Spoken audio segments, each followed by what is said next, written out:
Hello friends, आज हम हिंदी का व्याकरण देखेंगे। तो इसमें हमारा जो सिलेबस है वो इस प्रकार से है। आप इसको वीडियो को पॉज करके देख सकते हैं। हमारा 22 चैप्टर है मुहावरे और लोकोक्तियाँ तक। तो आज हम लोग देखेंगे जो पहला है भाषा, व्याकरण और लिपि। तो पहला हमारा जो टॉपिक है वो है भाषा, व्याकरण और लिपि। हम लोग का ये अध्याय चैप्टर 1 का है। तो भाषा, व्याकरण और लिपि देखेंगे। तो जो भाषा होती है वो मन की बात बताने का साधन होता है। भाषा क्या होता है? मन की बात बताने का साधन। तो हम लोग अपने मन की बातों को कैसे बता सकते हैं? या तो बोल कर बताएंगे, लिख कर बताएंगे, पढ़ कर बताएंगे, या तो इशारे से बताएंगे। तो इस प्रकार जो भाषा है, भाषा क्या होता है? मन की बात बताने का साधन होता है। तो भाषा का अगर भेद देखेंगे, यानी भाषा के जो प्रकार है, तो चूंकि हम लोग यहाँ देखें कि हम अपनी मन की बातों को कैसे बता सकते हैं, या तो बोलकर, लिखकर या संकेत के द्वारा। तो इस प्रकार से भाषा कितने प्रकार के हो जाएंगे? 3 प्रकार के। एक मौखिक भाषा, एक लिखित भाषा और एक है सांकेतिक भाषा। यानी मौखिक भाषा का प्रयोग कब करेंगे? जब हम बोलकर अपने विचारों को दूसरों तक पहुंचाएंगे या सुनकर दूसरों की विचारों को सुनेंगे। और लिखित भाषा जब हम किसी व्यक्ति को अपने विचारों को लिख कर बताएंगे, तो उसे हम बोलेंगे लिखित भाषा। सांकेतिक भाषा यानी संकेत के द्वारा जब हम अपनी बातों को व्यक्त करेंगे, तो उसे हम बोलेंगे सांकेतिक भाषा। तो इस प्रकार से जो भाषा के प्रकार हैं वो 3 प्रकार से हैं: मौखिक, लिखित और सांकेतिक। अब हम इसमें कुछ अंतर भी देखते हैं कि मौखिक और लिखित भाषा में क्या अंतर होता है। तो जो मौखिक भाषा होता है उसमें हम ध्वनियों का प्रयोग करते हैं, ये ध्वनियों का प्रयोग करेंगे। और जो लिखित भाषा होता है उसमें जो भी ध्वनि होता है उसका संकेत का प्रयोग करेंगे। जैसे अगर हम किसी भी चीज़ को बोलेंगे बोलेंगे तो ध्वनि उत्पन्न होगा, तो उस ध्वनि को हम कुछ संकेतों के द्वारा लिखेंगे, तो उसको हम बोलेंगे लिखित भाषा। अगला है हमारा मौखिक और लिखित भाषा का महत्व। तो मौखिक और लिखित भाषा का महत्वपूर्ण महत्व है, जैसे कि हम विचारों को प्रकट करते हैं तो मौखिक और लिखित दोनों भाषा में करते हैं। किसी एक भाषा के अभाव में हमारे जो विचार का आदान प्रदान रहेगा वो अपूर्ण हो जाएगा। इस प्रकार से मौखिक और लिखित भाषा का जो है विचारों के आदान प्रदान में महत्वपूर्ण स्थान है। अगला है लिपि। तो लिपि यानी हम लोग जो भी भाषा बोलते हैं उसको कुछ चिन्हों के द्वारा लिखते हैं। यानी भाषा को लिखने के लिए जिन चिन्हों का प्रयोग किया जाता है उसे लिपि कहते हैं। तो अलग अलग भाषाओं की जो लिपि होती है वो अलग अलग होती है। तो आप जो देवनागरी लिपि है इसको कैसे याद रख सकते हैं कि मैं गुजराती, मराठी, नेपाली, हिंदी, संस्कृत सब बोल लेता हूँ। यानी जो 5 भाषा है, गुजराती, मराठी, नेपाली, हिंदी, संस्कृत, ये जो 5 भाषा है, 5 भाषा का जो लिपि है वो है देवनागरी लिपि। कौन सा लिपि है? देवनागरी लिपि। तो इसको आप 2-3 बार रिवाइज कर सकते हैं। जैसे मैं गुजराती, मराठी, नेपाली, हिंदी, संस्कृत सब बोल लेता हूँ। तो इसको हम आसानी से याद रख सकते हैं कि जो ये 5 भाषा है इसकी जो लिपि है वो है देवनागरी लिपि। अगला हम लोग देखेंगे, यदि अंग्रेजी भाषा की बात करेंगे तो इसकी जो लिपि है वो है रोमन। तो रोमन भाषा से आप परिचित हैं। जैसे कि रोमन के लिए हम लोग अगर गणित का बात करेंगे तो जैसे 1 के लिए आई टाइप का संकेत बनाते हैं।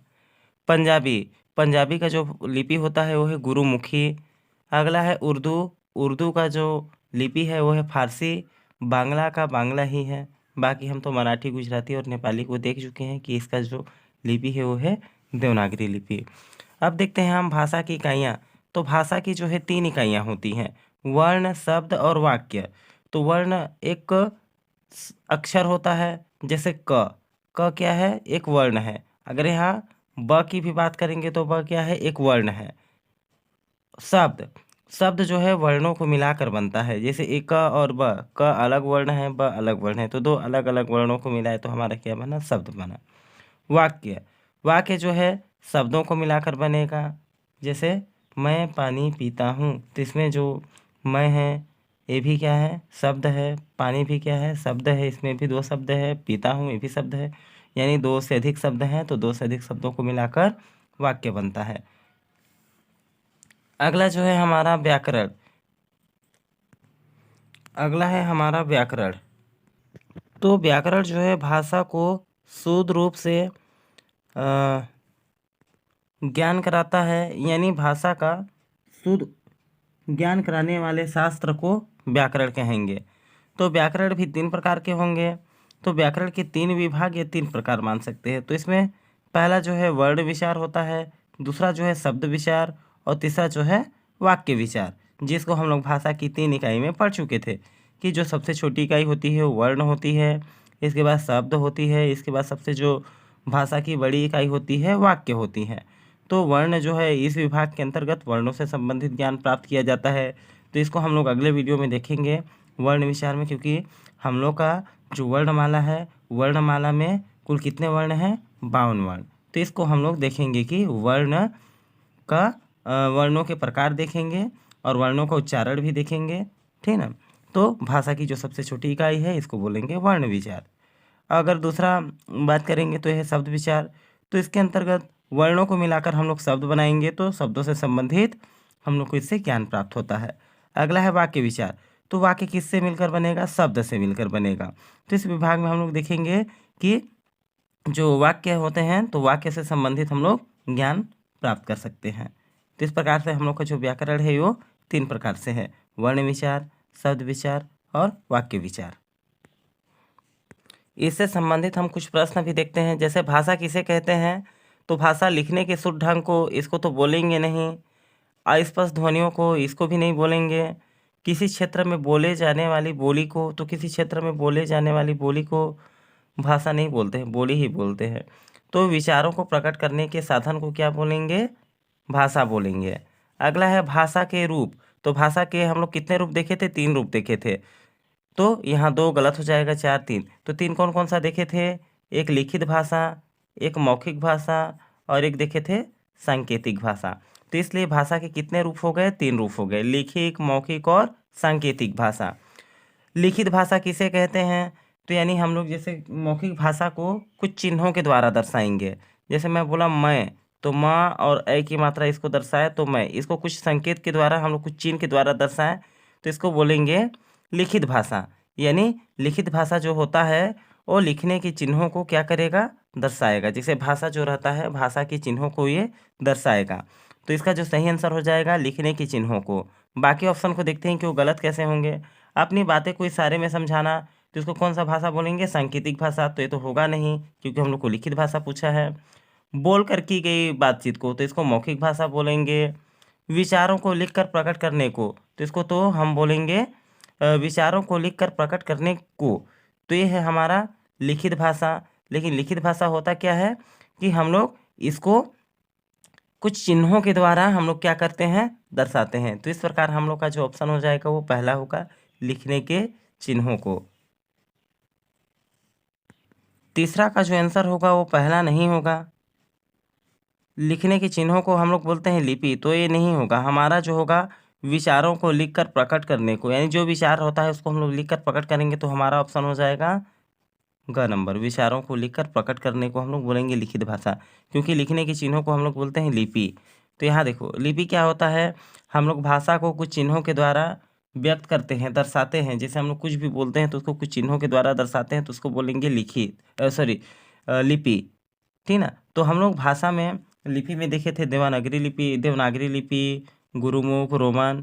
तो हम लोग इस प्रकार से समझ सकते हैं कि जो लिपि होता है वो लिखने के चिन्हों को दर्शाता है। वर्णों को तो वर्ण विचार बोलते हैं, स्वरों को वर्णों के अंतर्गत रखते हैं, और भाषा की जो इकाइयाँ होती हैं वो 3 इकाई होती है। भाषा की कितनी इकाइयाँ होती हैं? 3। कौन कौन सा? एक वर्ण होता है, एक शब्द होता है और एक वाक्य होता है। तो इस प्रकार से हमारा जो आंसर होगा वो पहला होगा कि लिपि मीन्स लिखने के चिन्हों को। लिपि मीन्स लिखने के चिन्हों को। तो भाषा की कितनी इकाइयाँ होती हैं? तो भाषा की 3 इकाई। तो भाषा की 3 इकाई हम लोग यहाँ भी बता चुके हैं कि क्या होता है? वर्ण, शब्द और वाक्य। तो कितने इकाई हो गए? 3 इकाई हो गए। भाषा की 3 इकाई, वर्ण, शब्द और वाक्य। तो व्याकरण क्या सिखाता है? तो व्याकरण हम लोग को भाषा का शुद्ध ज्ञान सिखाता है। तो व्याकरण क्या सिखाएगा हम लोग को? भाषा का शुद्ध ज्ञान। भाषा का महत्व तो हम लोग लिखित और मौखिक में देखे थे। शब्दों का ज्ञान हम लोग को शब्द विचार से पता चलता है। लिखने के चिन्हों को क्या बोलते हैं? लिपि बोलते हैं। तो इस प्रकार से हमारा जो आंसर होगा वो होगा क नंबर का, यानी जो व्याकरण होता है भाषा का शुद्ध ज्ञान हम लोग को सिखाता है। तो व्याकरण के कितने विभाग हैं? तो व्याकरण का भी हम लोग 3 विभाग देखे थे, शब्द विचार, वर्ण विचार और पहले वर्ण रहता है, फिर शब्द होता है और फिर वाक्य विचार। तो इस प्रकार से हमारा 1 2 3 3 प्रकार हो गए। तो संस्कृत भाषा की क्या लिपि है? संस्कृत भाषा की लिपि है देवनागरी। तो जैसे कि हम पहले ही बताए थे कि देवनागरी भाषा को कैसे याद रखना है। 5 भाषा है, मैं गुजराती, नेपाली, मराठी, हिंदी, संस्कृत बोल सकता हूँ। मतलब इसको हम लोग ऐसे याद कर सकते हैं। तो जो संस्कृत भाषा है वो किस में आ रहा है? देवनागरी में। फारसी में क्या आता है? उर्दू आता है। फारसी भाषा किसका होता है? उर्दू का। रोमन किसका? अंग्रेजी भाषा का होता है, अंग्रेजी भाषा का है। और एक देखेंगे गुरुमुखी, तो गुरुमुखी कौन सा भाषा का होता है? तो यह पंजाबी भाषा का। तो इस प्रकार से हम लोग बता सकते हैं कि जो देवनागरी है वो संस्कृत, हिंदी, मराठी, गुजराती और नेपाली भाषा का है। फारसी जो है उर्दू का है, रोमन जो है अंग्रेजी भाषा का है और गुरुमुखी जो है वो पंजाबी भाषा का है। तो अंग्रेजी भाषा की लिपि है, तो अंग्रेजी भाषा की लिपि क्या देखे अभी हम लोग? रोमन।